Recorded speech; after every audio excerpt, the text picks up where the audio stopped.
The Bitcoin Group, the American original. For over the last 10 years, the sharpest Satoshis, the best Bitcoins, the hardest cryptocurrency talk. We'd like to welcome our panelists, Dan Eve, the Crypto Raptor, Happy Friday, folks. Ben Ark from LN Bit, Good evening, everyone. Good and start. I'm Thomas Hunt from the World Crypto Network. Moving on to issue one. Issue one, Washout. Crypto washout sends Bitcoin below $58,000 ahead of Fed decision. Whoop, Bitcoin climbs back to $59,000 after Fed signals it's unlikely to raise rates. Meanwhile, people continue to predict that the price of Bitcoin can break $1 million. Dan Eve, what do you think about the price, and the price of Bitcoin? Well, it seems like it does seem like Bitcoin's being quite resilient on after quite like a coordinated attack. And I think it seems a bit uncanny that Ver gets taken down, the Samurai bot devs get taken down, well, pretty much in the same week. Then you've got just I don't know. It just seems like there's a lot going on against Bitcoin right now, and I don't think the infighting is really helping. We need to get back together and be all one big happy family, right? And show everyone how strong Bitcoin is. Yeah, then the price everyone's freaking out because we've dumped down to like 57, but we're back up. Well, I think we're back up to 60 now anyway, right? But isn't it crazy how it has this tremendous rally and yet your heart's still stopping when it goes from 74 down to 60, and you're thinking, is it going to go further? Is it going to go further? Well, it's had drawdowns before of like 30%, per and multiple 30% drawdowns all the way up to the pretty much each previous bull run. So this isn't an out of the ordinary at all. We've probably possibly got a little bit way further to go. So hold tight, because there is potential, that we're going to go a bit lower, but hopefully not. But there does seem to be this post-halvening blues, right? Everyone is that, everyone's hungover after the Bitcoin halvening parties, and they expected moon immediately, and it didn't happen. So a bit of FUD mixed in, and Bitcoin drops a bit. Happy days, but we'll see. Yes, it does seem like it's raining shit on Bitcoin. I agree with you, Dan, but as we predicted here, the halving happened and nothing happened at all. People who, like Dan has said, have been holding for a long time, probably sold, got their profits out. People who don't believe in Bitcoin, don't believe in the halving, bought it for the short term, said, hey, it didn't go up after the short term, I'm out. All this selling pressure plus the bad news, so and so got arrested, so and so got sentenced. People are like, I don't want to be in that. They're out. They're all selling, but like we've been saying recently, you're selling into the banks now. You're literally letting the banks take your Bitcoin. When you come back for it, they're going to want more. Ben Ark, what do you think about the price? And as Dan said, kind of a coordinated attack against Bitcoin there, like Bitcoin cares. Yeah, I completely and utterly agree. It's a deliberate and coordinated attack on Bitcoin. We've been speaking about getting a Bitcoin ETF for years, and then the SEC blocked it for as long as possible. And because they knew that as soon as they did allow those Wall Street pricks to start buying Bitcoin, that all that, traditional finance liquidity is going to pour into our little pool and then legitimize Bitcoin, and they haven't really got much of a leg to stand on. So while they were blocking legacy finance being able to step into Bitcoin, they've coordinated and planned an attack to tame it. They want to turn it into a Wall Street plaything. They think, okay, well, you can have your Bitcoin, but you can't have the Bitcoin you want. You can't have Bitcoin as a medium of exchange. You can't have privacy. So yeah, it is a deliberate and a coordinated attack, and I really think that the gloves are off, and this is now the time when we actually have to fight the traditional power bases, which Bitcoin really attacks. They're very concerned about the impact of Bitcoin. It's no longer like this hobbyist, dorky project which we're all involved in our spare time. It's something which really could impact the world's economy. So, and particularly those power bases such as USD hegemony and the US petrodollar and the world reserve currency. So yeah, we should expect more attacks, and we should be vigilant, and we should just continue to build the tools to create this apolitical, free and open source money, which the world desperately needs. Well, and it also simply means that the next Samurai wallet or the next freedom-based wallet won't be done with VC funds. It won't be done out in the open with this kind of obviousness. We've heard that the Samurai wallet materials in their pitch sheet said, hey, we're going to profit from the gray market. There's going to be a little bit from the side here. And they were kind of open about it. That's not going to happen. We've also heard via Twitter that Wasabi Wallet is shutting down their CoinJoin service. So pretty much, if you want privacy on Bitcoin, currently not available, you're going to have to go to some dark alley somewhere. And it seems pretty obvious the feds are going to be there recording in the dark alley. They don't want you to have privacy on Bitcoin. They want you to use the nice, friendly, and safe ETFs or maybe Coinbase. Dan, do you have more on this topic? We've kind of expanded general agreement that there is an attack on Bitcoin. No, I think that's right. I think they're trying to restrict the avenues, aren't they? And I think that Binance going down was or at least CZ going down was another part of that, right? He's also just got his 4-month sentence. So with BlackRock entering the playing field, you couldn't have Binance being the biggest exchange on earth and not run by someone who's under their form of control. So that's why that kind of WEF guy got put in straight in CZ's place, all in a very, happened. It all slipped in the same day, right? That it was very much pre-planned, it seemed, or at least they knew what was happening up front. So 4 months sentence for CZ is not bad, right? Considering he has paid obviously a very huge fine and a personal fine as well of like 50 million. Wasn't Binance's fine like 4.5 billion and then his personal fine of 50 million or something crazy? So 4 months isn't too bad considering the extent of the issues that they were going after him for. So I think he got out quite lightly with that sentence. So it does seem like we've entered a new epoch of Bitcoin history with the halving, the ETFs, and now everyone getting sued and arrested. Wait, before we go to this issue, we have to do the ball. We forgot the ball last week. Let me chime in a little bit more. All right, more on Ben, but don't forget the ball. I won't forget the ball there. People have investments to make here. They were unadvised last week. We made mistakes. So, hopefully this whole thing will result in more privacy on Bitcoin natively, which is the thing which hopefully Bitcoin is working towards. And I know a couple of core developers, and that's where they want it to head. They want it to be zero knowledge proofs on chain, and however we get there at some point, because government's easiest attack on Bitcoin is fungibility and being allowed. Letting people use some coins but not other coins, and it's something we need to defend against, or else we haven't got particularly useful money if it's not fungible. But I actually spoke to Max Hillenbrand, our good friend from the show, from World Crypto Network. Of course, he contributed a lot to this show back in the day, and he was very sad to have to stop the CoinJoin part of ZK Snarks. But he's going to go on to build great things, I'm sure. And I don't think anyone begrudges the decision for them having to close their CoinJoin service down, because ultimately, it's not worth going to prison for, is it? And that's what they want to do. They want to lock people up. So, I applaud Max for all his great work, and I look forward to seeing what he does next. And good luck to him. Well, on one side, it's very clearly an academic project. You want to provide people with freedom and privacy, the ability to send their money around. And then on the other hand, if you look at it through the government lens, it's like, uh-oh, what are you doing over there? So I think it's a good idea for Max and the rest of the crew to shut it down for now.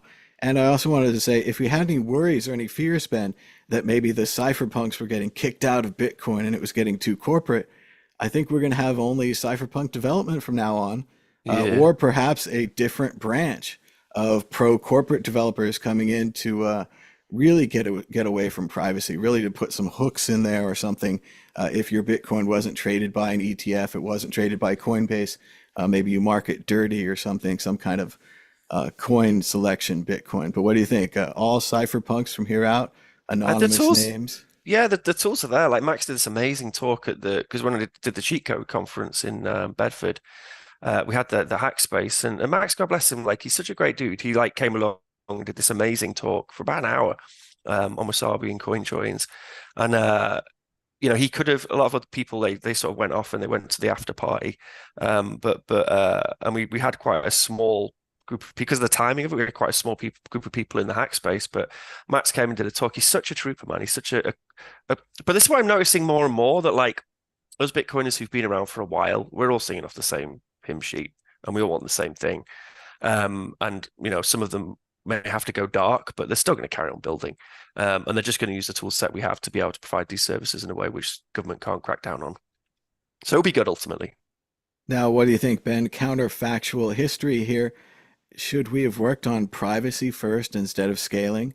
And now that Bitcoin's so public, so successful, we haven't worked on scaling. We haven't even worked on scaling. Oh, no. Okay. So the problem is, not enough we've all been spoiled by like the low fee environment and Bitcoin not really being attacked apart from just shitcoiners and forks and stuff, and maybe the odd government attack. But we've all been spoiled by that. Privacy hasn't been worked on nearly enough, and scaling hasn't been worked on nearly enough. But I've seen a Cambrian explosion of development on scaling since we had the high fee environment from the ordinals, and with great services like bolts and trustless trustless swaps in and out of Lightning to on-chain and Liquid. And then also, in the privacy realm as well, there's a lot of great things going on. So yeah, it's just going to encourage. It's that hardening effect, isn't it? The more when they attack it and when they limit Bitcoin and try and stagger Bitcoin's growth, it hardens, and then it just repels the attack. So yeah, we've got a lot to hope for and a lot to look for. And I think it's great that it's NFTs, aka read pornography, that's driving all the new development and the impulses. They're like, too many people are using it. Commercialism has been too successful, and now we need to fix everything. So I do agree with that. I think we're going that way. But we can't leave the topic without giving people their important, prediction here. I mean, we're talking about money line here. ESPN has its own betting service now. The United States is gamble crazy. And I didn't tell you guys last week what the 8-ball said. So Dan Eve predicting against the Magic 8-ball, the bringer and shower of all truth and knowledge in this universe. Will the price of Bitcoin be higher or lower this time next week? Yeah, I think we're going to be back up next week. Oh man, we're already on 62.7, so that's really made a nice little comeback in 24 hours. So yeah, I think higher next week. Well, everyone knows the price of Bitcoin goes up when we make our shows, and historically has gone up. Ben, ARK, higher or lower this time next week? It is certain. It is certain. Ben's been looking into the ball here, reading behind the rules. Here we go. Shaking it may cause bubbles. Will the price of Bitcoin be higher this time next week? It says, as I see it, yes. As I see it, yes. The ball has spoken. Price is going back up. Moving on to issue 2, sentenced and arrested. Roger Ver, crypto investor dubbed Bitcoin Jesus, aka Bitcoin Judas, has cheated the United States out of $48 million in taxes, according to the headline of the New York Post. Other people said he was arrested, but they went with cheated. As well as CZ, Binance founder, is given 4 months in prison for failing to implement anti-money laundering measures. He says he's sorry. Roger says it's all a mistake and a misunderstanding. He was arrested in Spain. His tax professionals say that he should not have been arrested. Ben, ARK, what do you think about these new updates on Roger Ver and CZ? I mean, Roger Ver is like one of those classic diehard libertarian types, and I think it's probably quite likely that he has a tax bill, and it's interesting to think of him having tax professionals. Hopefully they can keep him out of jail, but this prison where they're all going is the inmates are gonna have a right old time, aren't they? But no, like, good luck to Roger Ver. He was good back in the day. He's crackers now, but I think there's a lot of low hanging fruit for this coordinated attack. They can just look all the top 50 Bitcoiners and just go after them, and there's probably some shit they can stick on them. So yeah, just again, be careful out there. Obviously, we don't have any insider information here, but I agree with Ben. When you think of Roger Ver's tax pros, you think of Ocean 11. There's a safe cracker. There's a fast-talking guy. There's a guy that's good with electronics. His whole crew. But no, we wish the best for Roger. It's CZ that I have the real problem with here. I look at it and I think, what if I was Brian Armstrong from Coinbase, done everything right, slept in the business, practically a Boy Scout, no life, obsessed, addicted to it. And then he finds out he could have just done 4 months in prison. Do you know how good it was for Binance to have no AML, know your customer worldwide, everyone to know you could just get in there with a VPN and buy any kind of crazy shit coin you want, no matter what your government or better thoughts may have said about buying that terrible shit coin.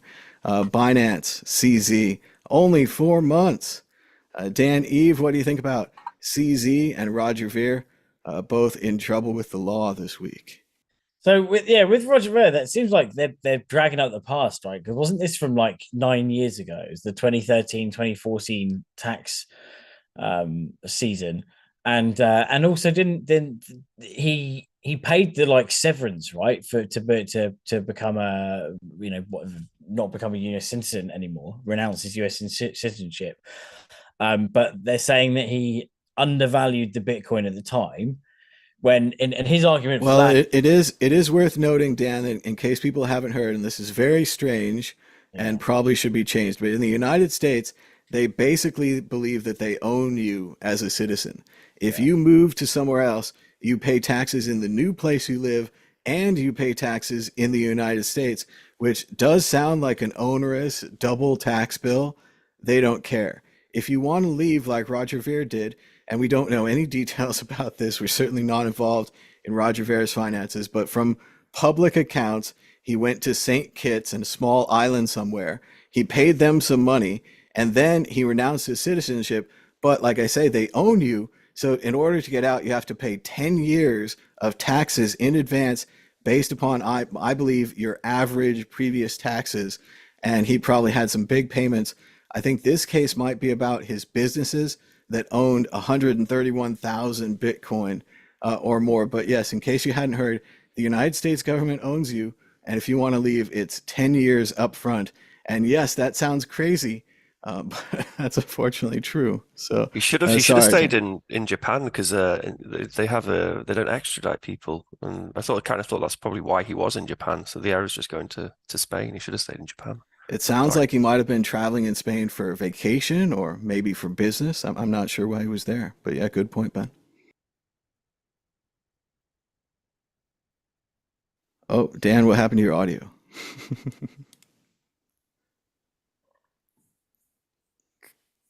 His audio is fine. He's just lost his voice. He's got one mute on, but one other mute off. Nope, we've lost Dan. See, it's the U.S. government and the tax code. You just really can't mention technical details like We're that being without attacked. We're currently involved. getting your audio sent out. I mean, really, Yeah. like it's just a matter of like Dan's holding it up and saying he's charging it or something. But Ben, what do you think? While we try to get Dan fixed about CZ and Roger Ver. I mean, it's the first, isn't it? The first cases against these OG Bitcoiner types who've got skeletons in their closet, and yeah, probably is related to his. I don't know, man. Roger Ver's just like he's that classic libertarian type, and didn't he run for part of the Libertarian Party in the US at some point? Those guys don't pay their taxes. They make a point of saying taxes are immoral and blah blah blah. Well, the Um, previous case and the really one to look at here is the Ian Freeman case, where he was an activist. He was in New Hampshire. He doesn't wear shoes, has dirty feet, and allegedly ran a Bitcoin ATM for a long time, taking money from it and so on and so forth.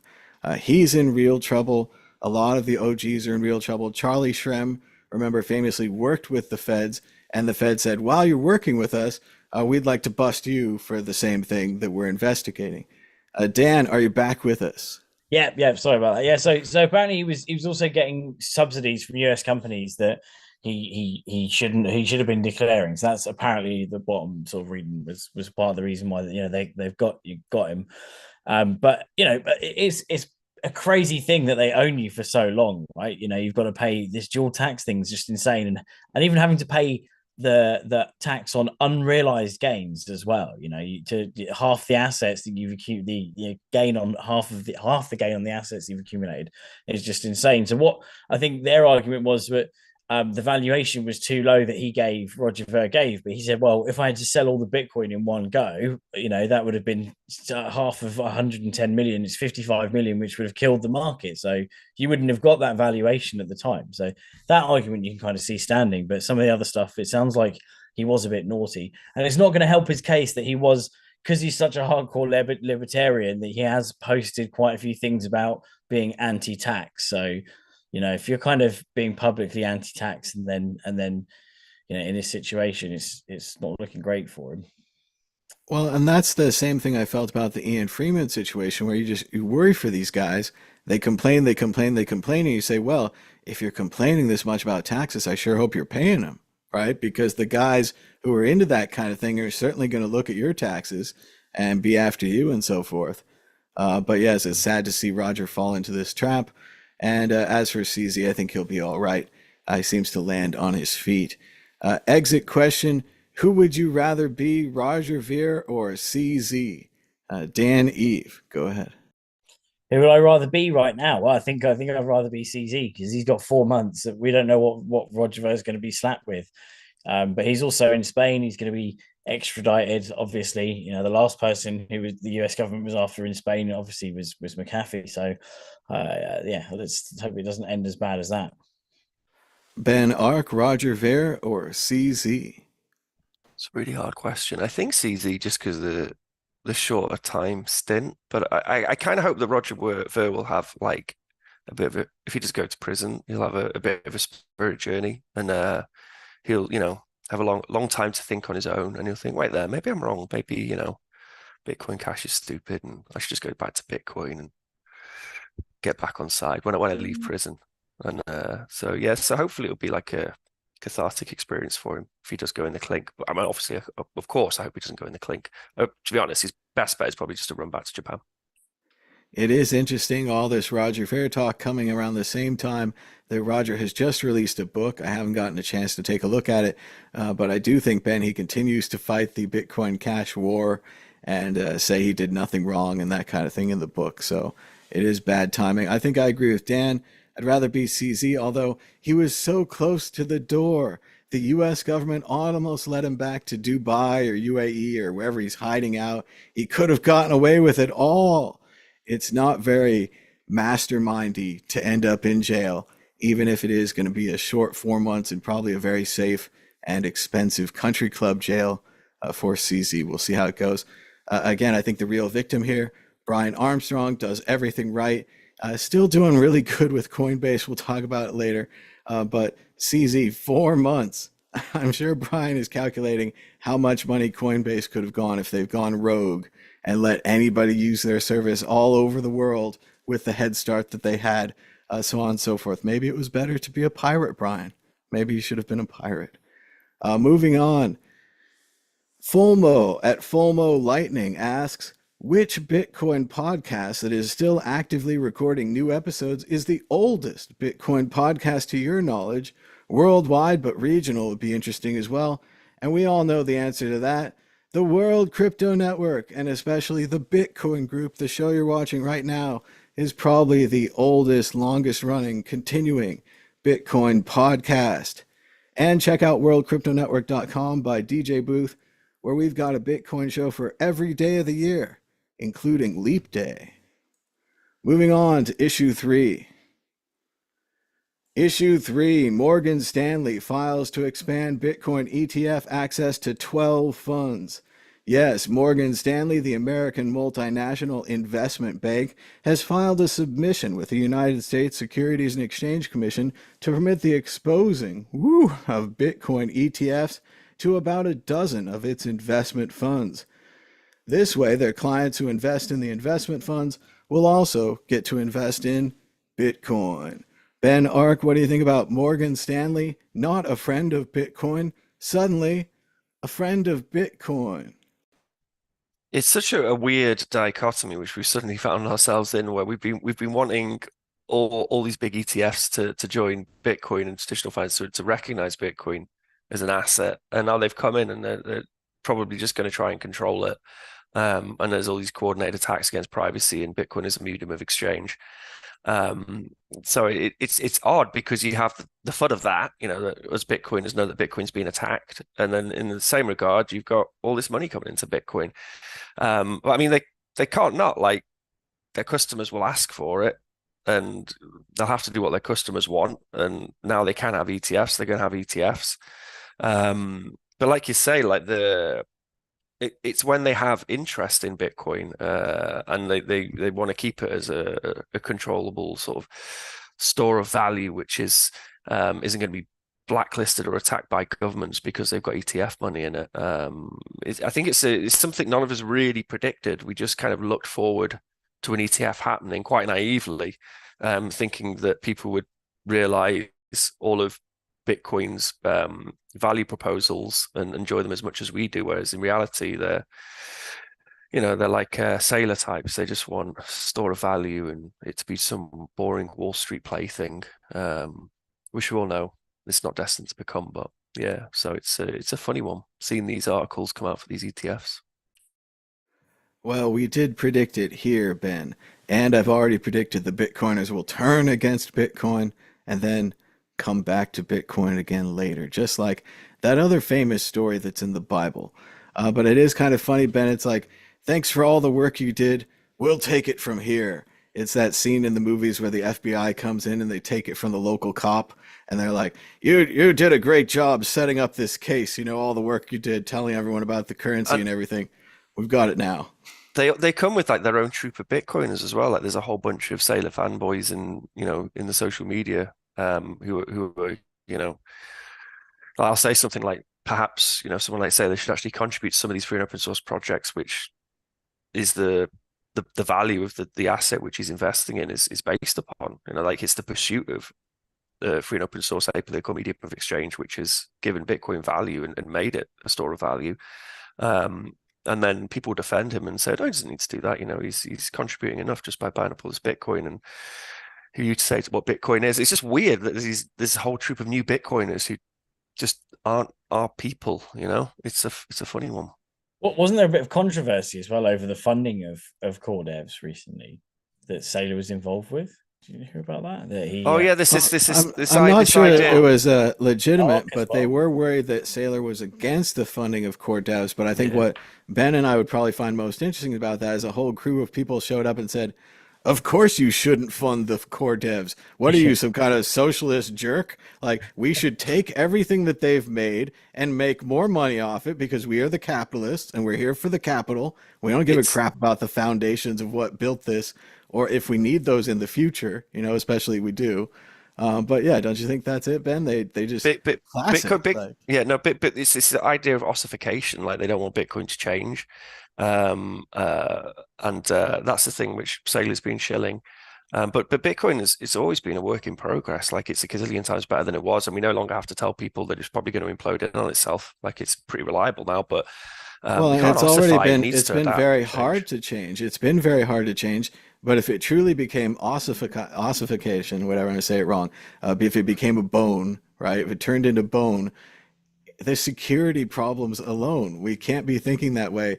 It's a classic security problem where you're like, well, I wish we could just harden our security problems and never change things again. We'll never have any new code in at all, right? But pretty obviously you have some kind of code you're not aware of that has a security problem or some situation you're not aware of. Like, let's say the government changes the way net neutrality works, they change the way the internet works. Bitcoin needs to adapt to this. If you had a completely ossified Bitcoin structure, you couldn't get any updates in to fix for this kind of thing. I mean, maybe he's just not a software guy. Well, that was the sort of Roger Ver, Craig Wright angle, wasn't it? That Bitcoin is perfect, it shouldn't change, just get bigger blocks, or and those people had to fork off because no, that's not what we want Bitcoin to be. Our Bitcoin needs to change and adapt and harden. But yeah, it's kind of a typical. This is why when the billionaire comes in and then all these people latch onto them and praise them and thank them for coming in on. We really got to question like the motives and incentives of these billionaires, and also like what they're connected with as well. Like a lot of these people, I'm not going to accuse anyone of anything, but a lot of people they get to where they are because they're in bed with government and because they've been turned by agencies and etc. So I don't think we should really trust any billionaires who come into Bitcoin or any big fund who comes into Bitcoin, and we certainly shouldn't think that it's got Bitcoin's best interests at heart for us normal users. Well, it seems like those entanglements might have gotten Roger as well if his companies relied on government subsidies, as we've often seen Elon Musk and Tesla relying on government subsidies, Ayn Rand taking welfare herself, government subsidies. Everyone likes to say in public that they are invincible and they've done it all themselves. And then they look back and they're like, yeah, I just carried it on the roads and had it on the ships that were protected by the Navy, and I used the satellite network, and it just seems like you used a lot of different people there together. But we were talking about Morgan Stanley. Dan, do you have more on this? Yeah, I was going to say that the picked up on a point from Ben actually that you were saying about how the we were almost wanting the ETF there for the validation that from all the biggest asset managers that Bitcoin is an asset to be contended with, but we didn't really think about the oversight of how they would try and manipulate and control it, and how I think there's been a lot of evident actions, which some positive, for example the U-turn in since BlackRock got involved about how Bitcoin is actually environmentally friendly versus being whale boiling. So there are some benefits, but yeah, it does seem like the kind of party's been pooped, right? And the order of things in my head was that we financially liberated the world of the unbanked first, and then the bankers got involved. But now the bankers are involved first, and we've still got people who are unbanked. So that kind of solution is lagging behind at the moment. So hopefully we get some good layer twos to help bring them on board and realize that. I definitely thought we'd have to go through the trough of disillusionment, the feeling of great despair. And that's why I was so glad so many people had gotten Bitcoin before that, especially like the Black Bitcoin billionaires and other groups like that, were small groups of people getting their community in. But it is, Dan, it's like the Wizard of Oz. Bitcoin went through all that, and they said, "Oh, it was you all along. You had the spirit inside you. You could have done anything." And then they're like, "Yeah, but we want the money too." So we had to do it. We had to let the banks in. We had to get the money. And it's just like everything else. Bitcoin's on the hero's journey. And this is the part where Bitcoin is taken in by the money lenders and the banks. And they're worried. They're like, what if Bitcoin has gone over to the other side? He's dressing in nice suits now. He's changed. He's not like he was. And then on the other side, they're like, Bitcoin is still the same. He's the same Bitcoin we always had. But let's keep moving to issue 4. Coinbase integrates Bitcoin's Lightning Network in partnership with Lightspark. We've talked about it happening, but it's finally here. Coinbase has given in. SegWit 2x, no more. SegWit, no more. The war is over. Coinbase integrates Lightning Network. And Coinbase posted $1.2 billion in net income in Q1, surpassing their entire 2023 earnings. You can see the tractor right there. It's a field full of money. A field full of money. Ben Ark, what do you think about Coinbase finally adopting the Lightning Network? Now we can move on to bothering whoever's next. Yeah, I don't know. I don't really trust this Lightspark thing, I'll be honest. They got it's one of the ex-PayPal boys, and it's a $200 million VC investment. And if you go on their website and you sort of read between the lines, they're praising Lightning as a payment rails.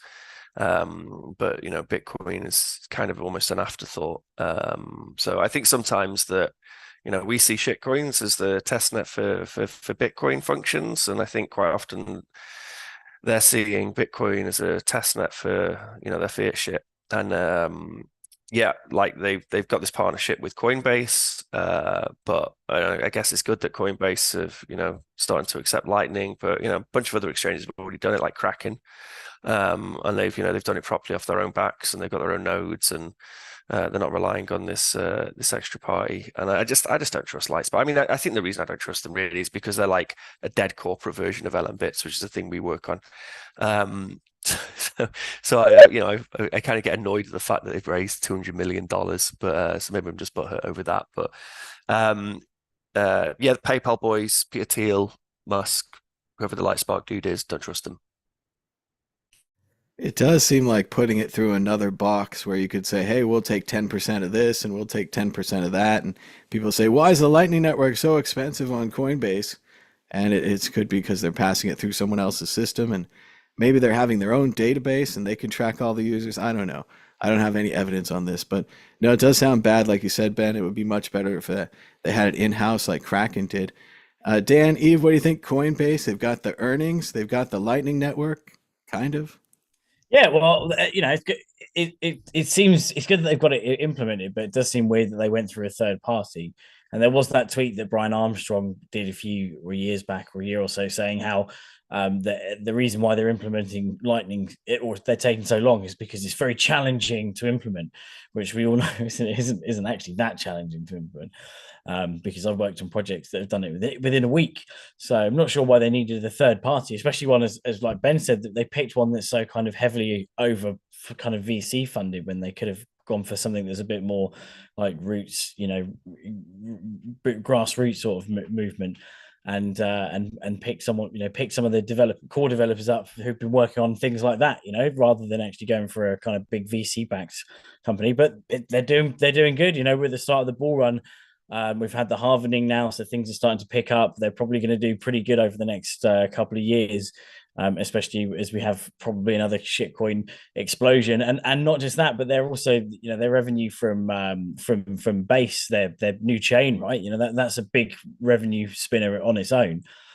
This new Coinbase kind of Ethereum EVM chain. So we're probably going to see quite a lot of profit from that too. I think Coinbase is it's definitely going to be around for a while. Whether people like it or not, they've got their fingers in a lot of pies, a lot of shitcoin pies. So I just flicked through the Lightspark website, and it's apart from the banner at the top where it says it's live Coinbase integration of Bitcoin Lightning powered by Lightspark. And then if you look at their website, it's like enterprise grade, fast, secure payments on Lightning, blah, blah, blah. Lightspark enables low cost, interoperable, and secure transactions accessed in real time using Lightning Network, blah, blah, blah.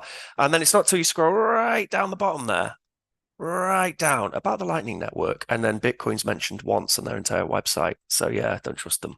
They're using our shit. And it's not, yeah, they don't care about Bitcoin.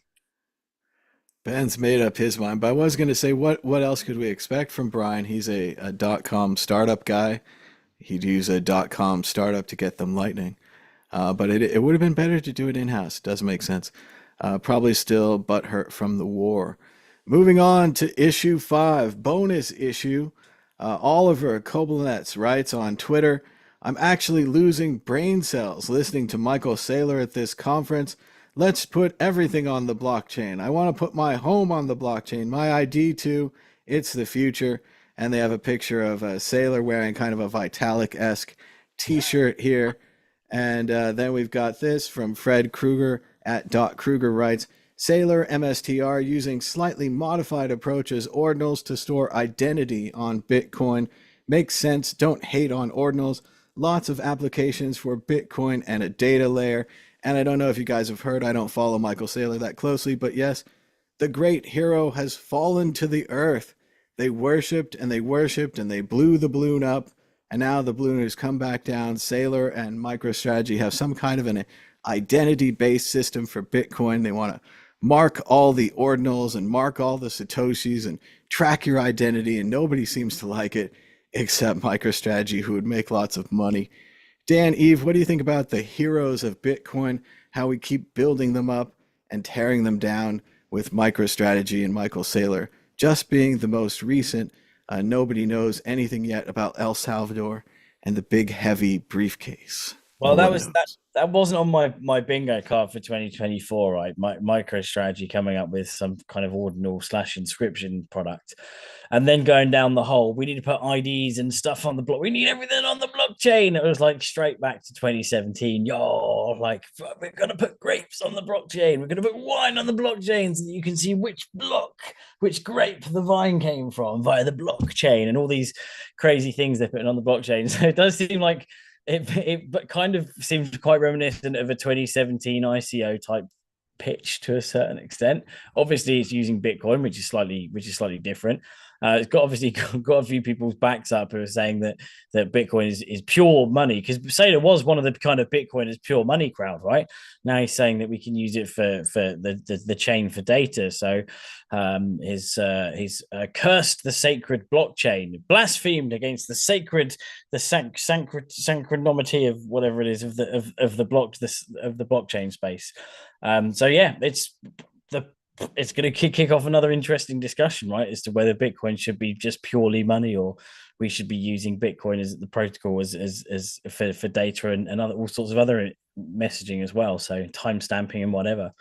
I think at the end of the day, if you're willing to free market, right, if you're willing to pay for the block space, then you're paying for the block space. So, and ultimately, it would make the whole Bitcoin is a store of value have more of a case, because there'll be more utility, and the more utility there is for Bitcoin is, but he's also rubbed up a lot of the Ethereums the wrong way, hasn't he, Saylor, recently? Because he said in that same presentation that he thinks Ethereum is going to be dubbed as a security, and a bunch of other coins are going to fall as well. So, he's upset a lot of people this week. Old Saylor, you put these guys on these pedestals, now bring your little crocodile tears.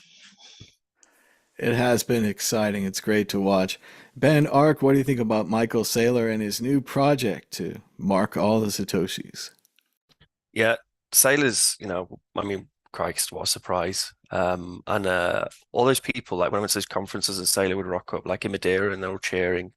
And I didn't go to his talks. I'm like, this guy doesn't contribute anything to all these projects, like I said, which the value of Bitcoin is based on. Like, it's the talent and the people working in Bitcoin which give it value, and the ethos behind Bitcoin. And it's a cypherpunk like technology, like Saylor is an attack on privacy, and he's an attack on the cypherpunk methodology, and that's why he's rallying for ID systems to be connected to ordinals. He doesn't care about privacy. And let's go back to the old Cypherpunk manifesto. Therefore, privacy in an open society requires anonymous transaction systems. Like, that's why we're here. Like, Bitcoin is a cypherpunk project. Don't try and fucking coerce it with your shit fucking ID grabbing corporate bollocks, Saylor. So I'm glad that the people are waking up to the fact that the guy's a knob, and shouldn't be trusted. And hopefully they'll learn from that experience, and won't trust the next billionaire who comes along. Again, as always, anyone who hasn't read the Cypherpunk Manifesto, please read the Cypherpunk Manifesto. Google it. It's about 8 paragraphs, and it's still the best explainer as to why Bitcoin is needed, and why we all work on Bitcoin and love Bitcoin. It was very difficult to take, Ben, as we watched Saylor use his connections, his power, and his money to borrow more money to buy Bitcoin, to borrow more money to buy Bitcoin, to borrow more money to buy Bitcoin, each time celebrated and cheered on by the Bitcoiners who didn't have the connections, didn't have the money, and couldn't just create a company where it was like, our plan is to buy Bitcoin. I mean, I wish that had worked. We all could have done that. That was really easy, right? Everyone in the audience is kicking themselves now. We could have started that company, but we didn't have the connections. And I agree with Ben. Maybe if Bitcoiners would choose a little bit better with their heroes, they wouldn't always have to tear them down. There's this idea that there now, we always have to tear down our heroes. It's because we're so good at policing our community, or because our heroes turn on us. Maybe it's because we're crap at picking them. Maybe we should pick better. And now, speaking of heroes and our celebration of the week, shout out to DJ Booth at DJ Booth 00007 on Twitter. DJ Booth is unfortunately shutting down Tallycoin app due to low usage. He'd like to say he appreciates all the support he's received, specifically related to Tallycoin, since 2018. Despite making it into the Bitcoin history books in 2022, it shall not go out with a bang, but with a whimper. And we all remember that Tallycoin was used by the Canadian Freedom Truckers after GoFundMe shut them down. They were criticized for showing the same Bitcoin address for all donations. The new Tallycoin eliminates reuse, but you can see there it's on the Tucker Carlson show. They even had a picture of Tallycoin. And again, this is a good example of where we might not agree with the truckers, or certainly Tucker Carlson, but Bitcoin is for everyone. I helped with DJ Booth with the Tallycoin tool. And even if we disagree with these people, we're proud they were able to use Tallycoin to fundraise, and just hope it goes well for everyone. Shout out to everyone else who worked on Tallycoin. It was a great app. Shout out to DJ Booth. You can check out his other apps, Bitcoinal at bitcoinal.com or xsats at xsats.net. He's always working on something new. Anyone have anything else to say about Tallycoin? It was a cool idea. You could raise Bitcoin and have a fundraiser, like a counter kind of for how much money you'd raised. Yeah, it was awesome. Cool I used it once for funding a trip to Vegas to the Unconfiscatable conference. So that was really cool. So it was amazing. Everyone chipped in, and then we went out there and did a bunch of interviews. So I hope it paid off. So that was awesome. It was a great little app to be able to use. So it's a shame that it's going, for sure. Was cool. I think we used it several times to plan trips and to raise funds, like Dan was saying. Ben, more on this? Yeah, DJ booth is great, man, and Tallycoin was amazing. It was off of the back of one of your shows, wasn't it, Thomas? Where you said that you wanted a kind of Kickstarter type fundraising platform on Bitcoin, and Tallycoin was the first, and it was a great application, and now we have things like Geyser Fund and a few other ways in which people can fundraise. But like DJ Booth said, it's cool. He's in the history books as the pioneer. And I certainly very much enjoyed that period where, it's people just building shit. We needed something, we built it, and then the world used it. And it's always hard to have to give up on a project, but I can see why he has, because it's always requires maintenance. And good luck to DJ Booth. I'm sure he'll go on to do other amazing projects. Yes, we had an early version of that app, Ben. It was called Block Raiser, I think it was, and my roommate was writing it. And it was very cool. It was just the basic idea that you could put up a Bitcoin address and then you could monitor it and you could kind of pretend that it's a fundraiser. The website wouldn't have any control over the funds, but if someone donates $10, you could update the $10. And as long as you had a goal, say $100, you could say with that $10, we're 10% closer to our goal. And these two basic things, you could help people fundraise, raise money for a guitar, raise money for a trucker protest, raise money for whatever you like. But I do think, like Ben said, newer options have come along, the Lightning Network, other ways to raise funds. But I'm sure DJ Booth will be out there again with another new app soon. Jack said he loves watching the price on Bitcoinal, and it's true. It's the best place to watch the price. Yeah. It is good. Check out Bitcoinal, bitcoinal.com. It's a great one, and it's great to use on your YouTube shows. It was kind of developed back when we were doing Today in Bitcoin. Has all the useful stats at the bottom. But let's go to Dan Eve, prediction or a story of the week. Go ahead, Dan. Oh man, I don't have either. I say I think. Oh, okay. I think we're going to go back up to 7. I think we'll be above 70K by the next show. That's my little mini prediction. Fingers crossed. Dan Eve predicting the price. He's going after the 8 balls, trying to take him down. Ben Ark, prediction or a story of the week. Go ahead. Story of the week. We have a demo server in LMBits, and we test stuff on it, and very sadly we got hacked and we lost funds, and that was a shame. But that's why the demo server exists. But the problem is too many people were using the demo server in production. How much we pleaded with them not to use the demo server. So it was a sad occasion, especially because that demo server really is. So I restarted it and created a new one. But especially with that demo server running for 4 years, hopefully we'll be able to resuscitate it in some form. Maybe we've been trying to kind of work it out, and we might be able to track some of the funds down. So that's been the week for me is chasing the filthy hack who stole the money. But now we made it a little bit more explicit that it is a demo server, and told people not to leave money on there. And the great thing about LMBits is, of course, you can use extensions like bolts to swap out to on-chain to limit the risk you have using anyone's LMBits server. And you can also use what's it called, Scrub, to push payments to an LN address. So if you do ever use our demo server, please use the Scrub extension or the bolts extension. And then apart from that, I'm getting very excited about BTC Prague. I think it's going to be the best, the greatest conference of the year. They have a great dev hack day, which has been organized by a lot of the Polis Prague lot, Stick and some of the Satoshi Labs lot. So that'll be great. So if you can get to BTC Prague, it's June 13th, I think, then please do come along. We'll have a great time, and we'll build some stuff and hack some stuff. And that is a true cypherpunk conference. So please pop along if you can. Very cool, Ben. Sounds like a great time. And we have one more thing. They made a really cool video about curio cards. If you guys don't want to watch it, I understand. But here's a really cool video about a project that I did back in 2017 called Curio Cards. Let's check it out. History's greatest tales have unexpected triumphs. History's greatest tales have unexpected triumphs.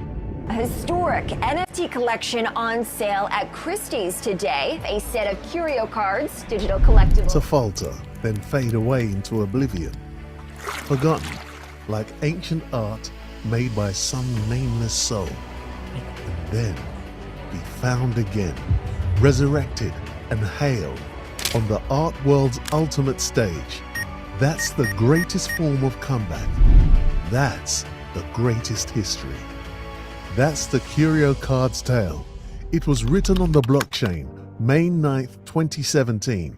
Travis Ulrich, Thomas Hunt, and Rhett Creighton.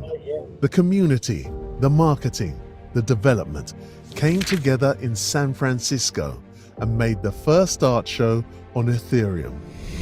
30 cards by 7 artists, none of whom knew each other, each with a different style. Philippe, Crypto Graffiti, Crypto Pop, Robeck World, Daniel Friedman, Marisol Vengas, and Thoros of Mia. The show launched 1 month before CryptoPunks, before NFTs had a name. Thousands upon thousands of cards released in smart contract vending machines. But because they were new technology, nobody saw the bigger picture. Nobody bought Curio cards. Nobody valued the art. Only 4 years later did people realize Curio cards were the most prized assets on Ethereum. Because of their unique art history, only after this rediscovery did Curio cards become the top-selling art collection on OpenSea. Collect Curio cards and unravel its layers, the sets, the stories, the community. Preserved for 1,000 years in the Arctic World Archive. Auctioned at Christie's and Sotheby's within the same month. Treasured by over 5,000 collectors, including Daryl Morey and Gary Vee. Only 111 full sets will ever exist. 320 Ethereum. Sold with you 3338. Thank you very much. Which history will you own? Go to curio.cards to begin. Man, that's so sick. That was amazing. Awesome. When you have your picture of you being sold in Sotheby's and Christie's, you know you've made it. Fucking hell, well done, Thomas. Absolutely. I remember seeing the Curio Card shows on World Crypto Network and just like skipping over them, and it's bad.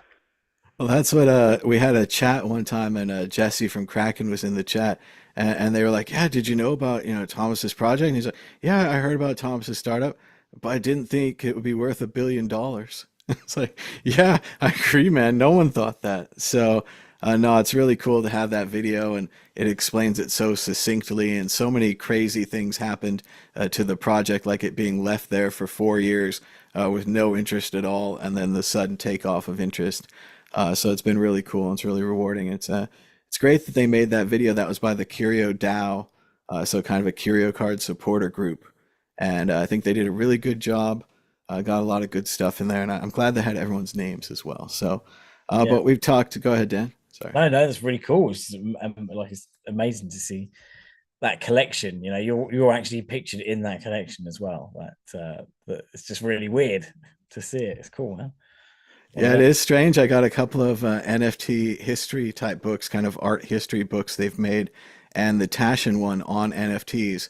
Unfortunately, doesn't mention myself, Travis, and Rhett.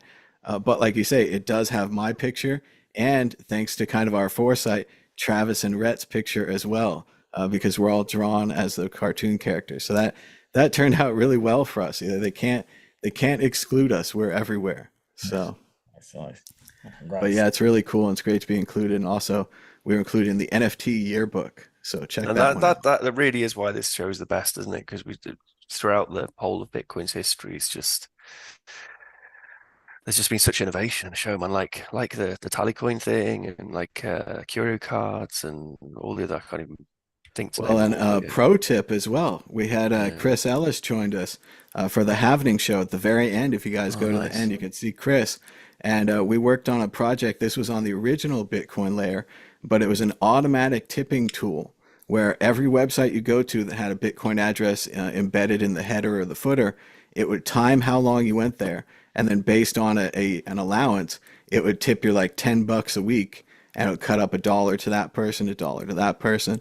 And it was a really cool idea, and I think it was way ahead of its time, but also financed and developed here on the World Crypto Network. Yeah.